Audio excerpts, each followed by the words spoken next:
Thank you for joining me on this adventure. Your presence means the world to me. Hello, dear viewers. Get ready to expand your horizons as we delve into Camille Mortenol. Sosthène Héliodore Camille Mortenol, 29 November 1859 22 December 1930, was a senior officer in the French Navy under the French Third Republic and graduate of the École polytechnique.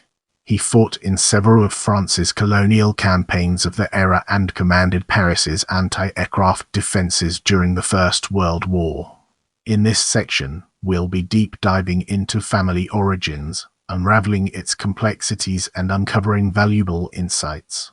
Mortenol was born on 29 November 1859 at a house at the junction of Rue de Nos-Aires and Rue de la Zab-Groboy in Pointe-Pitre. The house survives and the town council placed a plaque on it on the centenary of his birth, a town still suffering the after effects of the 1843 Guadeloupe earthquake.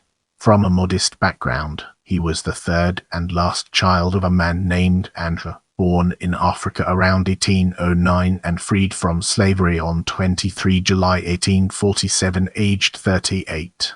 He bought his freedom for 2,400 francs by a decree of the governor of Guadeloupe, and had then declared to the royal commissioner, accepting his money, "You captured me in the land of Africa to enslave me. Today give me my liberty." On being freed, Andrew took the surname Mortenol and on 18 August 1855 married the seamstress Julienne Toussaint at Pointe-Pitre on 18 August 1855. At the time of Camille's birth, Andrew was working as a sailmaker and later, according to some business documents, a master sailmaker.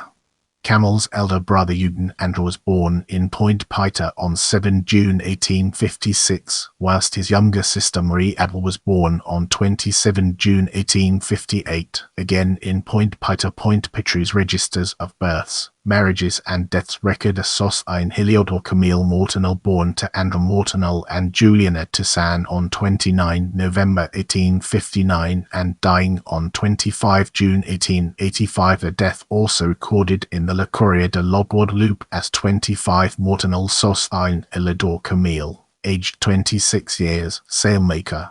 Did the declared death usurp the identity of someone who was actually still alive? Bruno de Lars Mortenol, Les Infortunes de la Servitude, argues that the eldest son Eugene Andrew was a brilliant scholar at the town school in Pointe-Pitre, and so Andrew's friends convinced him that Eugene Andrew's educational success would be best served by enrolling him at the diocesan seminary college in Basse-Terre under the less gifted Camille's identity.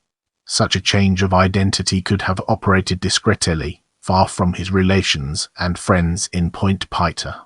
Knocking these 3 years off his age nevertheless allowed Sosthène Héliodore Camille to have a secondary education up to baccalaureate level and then free higher studies without any suspicion of the fate they would offer him. With the foundation laid, let's embark on a journey into education. Sosthène Héliodore Camille Mortenol began his external studies under the Brothers of Christian Instruction's primary school on Rue Cholcha in Pointe-Pitre and then began at the Diocesan Seminary College in Basse-Terre, founded by Monsignor Pierre Lacarrière on 1 January 1852. His good results, notably in mathematics, brought him to the attention of Victor Cholcha, who gave him help and support. He also benefited from a 50% government bursary decreed on 30 November 1875, which completed the 50% local bursary and a paid-for voyage to France aboard Le Finistère for secondary education at the Lake Montaigne in Bordeaux.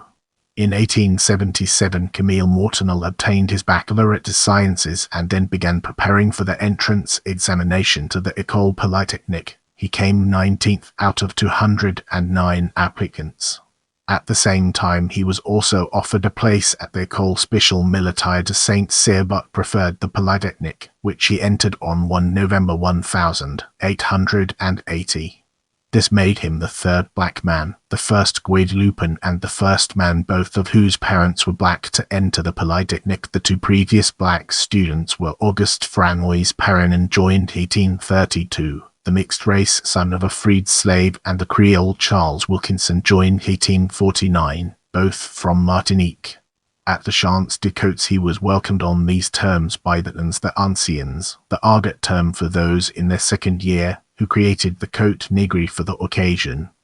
Another famous anecdote states that Patrice de MacMahon, visiting the École in 1881, said to Mortenol, "Is it you, the black man? Very good, my friend. Carry on." His scholarly ability was remarkable. 30th on his graduation to the first division, and on his full graduation in 1882 he was 18th in a class of 205. Camille Mortenol chose a career as a naval officer, the first of 4 graduates of the Polytechnique to choose that corps, and he was admitted to the Navy on 1 October 1882. In this chapter, we'll be shedding light on and its role in shaping our understanding. He boarded the armed second-class transport frigate Alceste at Brest to begin his naval apprenticeship. On 1 October 1882, whilst still aboard her, he was promoted to midshipman aspirant first class. Just afterwards he took part in a training cruise along the African coast. At the end of this period, praised by his superior officers, he transferred to the ironclad Amiral Duperre, on which he sailed across the Mediterranean Sea between November 1883 and May 1884. The following month he was sent to Rochefort on the Ovise Bisson, named after Hippolyte Magloire Bisson, which was sent on the first Madagascar expedition, his first campaign. He was promoted to ensign and signed de Vaisy on 1 October 1884. On 17 December 1885, the day after a peace treaty was signed, he could finally return to France, arriving there in March 1886 after 2 years at sea. He was next attached to the Naval Division of the Levant and served as second in command of the gunboat Capricorn in the Indian Ocean. He then moved back aboard the Alceste as her second in command from October 1887 to July 1889, though by then she was a hospital ship at Libreville. On 25 August 1889, whilst still aboard the Alceste, he was promoted to Lieutenant de Vaisy. The spotlight now falls on as we delve deeper into its details. In winter 1890 he visited his family on Guadeloupe and spent a few weeks convalescing there. This was his last ever visit to the island, although he retained links with it, writing several articles for local newspapers such as Les Novellistes and meeting fellow Guadeloupans based in Paris. On his return to mainland France he took an apprenticeship on the Algeciras, then anchored at Toulon as a torpedo training school. He remained aboard her from August to December 1890 and graduated from her as a torpedo officer. In March 1891 he was sent to the mobile defences of Cherbourg and put in command of the torpedo boat De Horta, launched in 1910 and after another launched in 1884, the second torpedo boat to be named after Pierre-Charles Henry De Horta, 1867-1884. A year later, in April 1892, he was transferred to the reserve squadron for the Western Mediterranean and the Levant as chief torpedo officer of the cruiser Amiral Xil, but that was a very brief posting, as in January 1894 he was made chief artillery officer of the Coast Guard ironclad Gemmas. The same year he was attached to the expeditionary corps sent to conquer Madagascar. General Jacques-Charles René Duchesne was put in command and the naval division was led by Captain Benin. Mortenol took part in several land battles, including the capture of the Malagasy forts or rovers at Morovoy on 2 May 1895, and Mavetanana on 9 June the same year, after the capture of Tananarive on 30 September 1895 by the French Expeditionary Force. Mortenol was one of the officers for in Gallieni's entourage, and on 19 August 1895 was rewarded for his bravery by being made a Chevalier of the Légion d'Honneur, presented in person by President Félix IV. The citation stated he had been in the Navy for 16 years 10 months, of which 11 years 6 months had been spent at sea. He was also awarded the Madagascar Commemorative Medal. In May 1896 he began 2 years aboard the cruiser Fabert as its second-in-command under its commander Capitaine de Frigate Pierre-Georges Fernand Forestier. He therefore sailed near Madagascar again, and Forestier wrote on 15 August 1896, in May 1898, weakened by the malaria which plagued him throughout his career, he returned to mainland France aboard the packet boat Payot. After some time convalescing, He was attached to the mobile defences of Toulon and served in several buildings. He went back to sea in 1898, again aboard the Algeciras and at the torpedo school. Then he was ordered to join the training ship Coron. In a note dated 25 July 1899, Captain Jean-Baptiste Pierre-Jules Arlen, commander of the mobile defences, wrote of Mortenol. Now, let's delve into the intricacies of and explore its various aspects. Mortenol was ordered to take command of a torpedo boat attached to Toulon's mobile defences on 14 February 1899 before taking command of a second-class group of torpedo boats within the reserve squadron on 1 March 1900, consisting of the Aventuria and the Ardennet. During summer 1900 he was sent back to Africa, and on 19 July that year he was put in command of the Océan, a paddle boat aviso stationed at Libreville for rescuing ships in difficulty. During that command he was in 1909 awarded the Prussian Order of the Crown and thanks from Spain for rescuing ships in difficulty. He then travelled along the surrounding rivers and coasts, notably taking part in the repression of local uprisings, the Ogooué expedition. In June 1902 he had to return to mainland France again to convalesce, and on 9 September that year in the 14th arrondissement of Paris he married Marie-Louise Vitelot. 17 May 1866, and 28 July 1912, Brest, the widow of a mathematics teacher. The couple had no children. Once that period of convalescence was complete he was sent to join the naval staff in Brest in January 1903.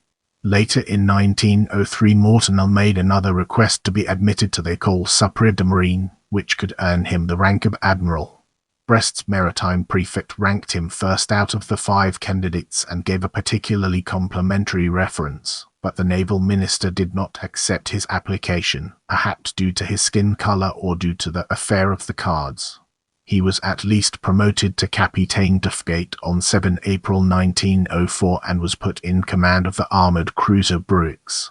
At the end of the year Mortenol was ordered to join the cruiser Redoutable and found himself off Saigon as part of the reserve division of France's Far East Squadron.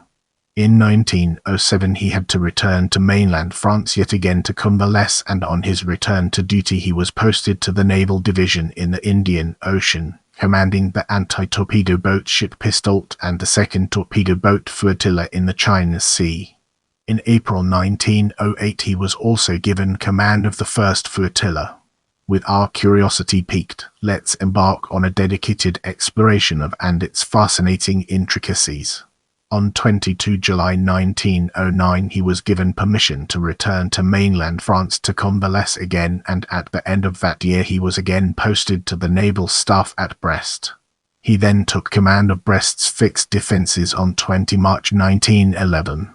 On 2 April 1911 he was awarded the Imperial Order of the Dragon of Annam, and on 12 July the same year he was made an officer of the Legion d'Honneur, followed by promotion Capitaine de Vaisy on 7 September 1912. In September 1912 he was also put in command of the naval element of Brest's defences. As we venture forward, let's take a closer look at and its impact on our understanding. From March 1914 until summer 1915 he was also put in command of the unexciting task of disarming the battleship Carnet. Mortenol had been aged 55 when the First World War had broken out, and he sought a way to be really useful to France, especially since with retirement approaching he could not seek the command of a major battleship. At the start of July 1915, after Capitaine de Vaisy-Pré's death, Mortenol asked to replace him as commander of Paris's anti-aircraft defences, and he was quickly granted the post by Paris's military governor Joseph Gallieni, under whom he had already served in Madagascar.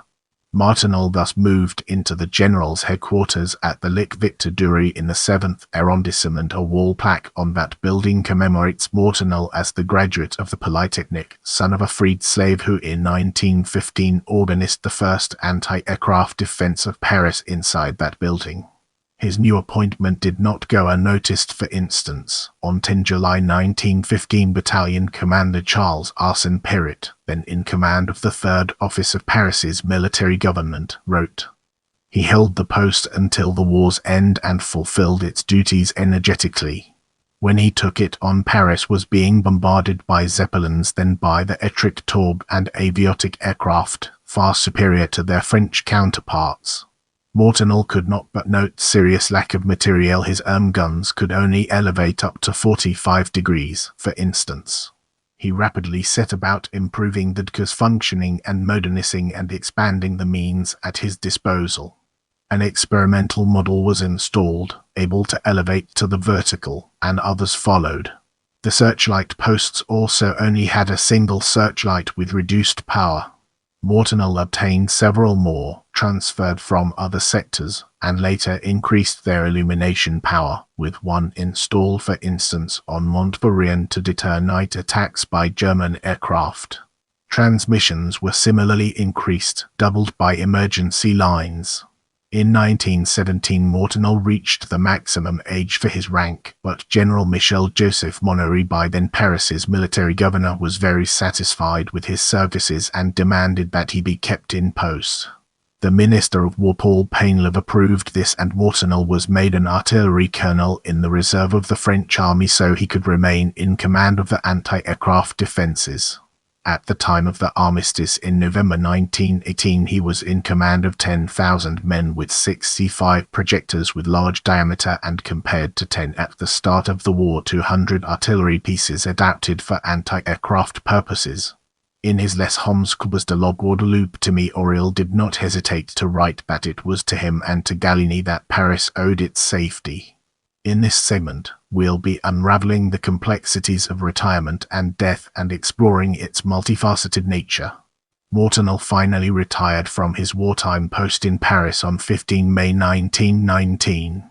On 16 June 1920 he was promoted to command of the Légion d'honneur. With the citation, he was awarded the decoration on 6 October 1921 in the Croix d'honneur at Les Invalides. And he was finally dismissed from the Naval Reserves on 7 March 1922 and the Army Reserves on 10 January 1925. He spent his retirement in Paris, working for the Association France Colonies, and actively worked for the well-being of other people from Guadeloupe, particularly fishermen. He died at 5 Rue Franois Cop in the 15th arrondissement of Paris on 22 December 1930. Though a typographical error in Bruno Denis Lars Mortenol, who, Les Infortunes de la Servitude, mistakenly placed it in the 14th arrondissement. He is buried in Division 5 of Vaugirard Cemetery. In Auriol's words, in him Guadeloupe lost one of its most glorious children, a great and valiant soldier, as modest as brave, whilst Jean-Claude Degres wrote, Mortenol's success has an undeniable symbolic significance in the collective unconscious. His countrymen saw him as the first to have broken through the hellish circle of inequality and racism. Degres added that in December 1950 the Guyans Gaston Monaville, himself a descendant of a slave who had become president of the Conseil de la Publique, attested that Mortenol an admirable example. Better than that, a model. Without wasting any more time, let's jump into the fascinating world of promotions. Ensign de Vassy on 1 October 1884, Lieutenant de Vassy on 25 August 1889, Capitaine de Frégate on 7 April 1904, Capitaine de Vassy on 7 September 1912. In this section, we'll be shedding light on commemorations and its impact on our understanding of the subject. Thumb-upright statue de Camille Mortenol, Point Piter. A statue of Camille Mortenol in Point Piter, 1995. Although a request to move his remains to the Pantheon in 1937 proved unsuccessful, Rue de Turin in Point Piter has been renamed after him, running from Place de la Victoire to Rond Point Mortenol. The quarter of the new town to which it leads, located in the east end of the town, is named St. Mortenol. The town also has a statue of him on Quai du Port de Croisière, unveiled on 3 December 1995. In November 1984, a Rue du Commandant Mortenol was inaugurated in the 10th arrondissement by Jacques Chirac, then mayor of Paris. A Société Nationale de Sauvetage en Mer in Hendaye is named after him.